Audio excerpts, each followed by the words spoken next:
There are several places in the Quran, such as Surah 7:157, as well as the Hadith, which say Muhammad is mentioned in the scriptures of the Jews and Christians. Deuteronomy 18, John 14, and even the Song of Solomon are among passages that Muslims cite as their proof texts. These proof texts require ripping phrases out of context and sometimes rely only on a single word, in either case sufficiently distorted, in a desperate attempt to prove Muhammad is prophesied in the Torah and Injil, as the Quran states. Using this methodology, in this video we will see how easy it is to reveal a prophecy of Muhammad in the New Testament, though not in the typical texts that Muslims like to use.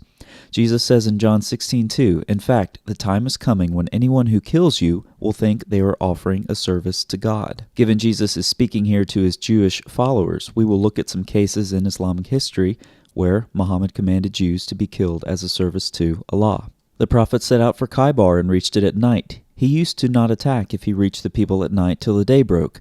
He would listen for the call to prayer in the morning, and if he did not hear it, it meant that the people had not accepted Islam, and so he would attack them. So when the day dawned, the Jews came out with their bags and spades to work in the fields. The prophet said, "Allahu Akbar, Khaybar is ruined." The Jews of Banu Qurayza surrendered and came to Muhammad to see what he would do with them.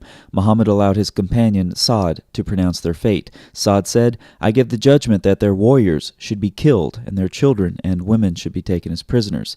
The prophet then remarked, "O Sa'd, you have judged amongst them with the judgment of Allah." Muhammad then went out and dug trenches in the market of Medina. The Jewish men were brought in batches and beheaded, with their heads falling into the trenches. There were 600 to 700 in all. Muhammad ordered the Jewish leader Ka'b ibn al-Ashraf killed for composing insulting poetry against the Muslims. Muhammad's assassin reported back to Muhammad that he had killed God's enemy. After this point, there was no Jew in Medina who did not fear for his life. This fear was legitimate because Muhammad subsequently issued a generic command to kill every Jew that falls into your power. Of course, Muhammad did not receive commands from Allah to kill Jews only.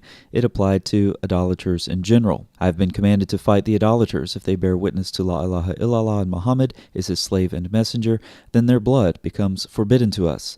Muhammad and his companions saw their murder of others synonymous with Allah killing someone. Upon Muhammad's assassins killing the Jew Abu Rafi, they said, "Allah has killed Abu Rafi." Therefore, I conclude that 1. Muhammad and his followers killed Jews. 2. They felt they were doing this by divine command of Allah. 3. Jesus said that a time was coming when people would kill Jews and think they were doing God a service. Therefore, Muhammad was prophesied in the Gospels, as the Quran states in Surah 7:157.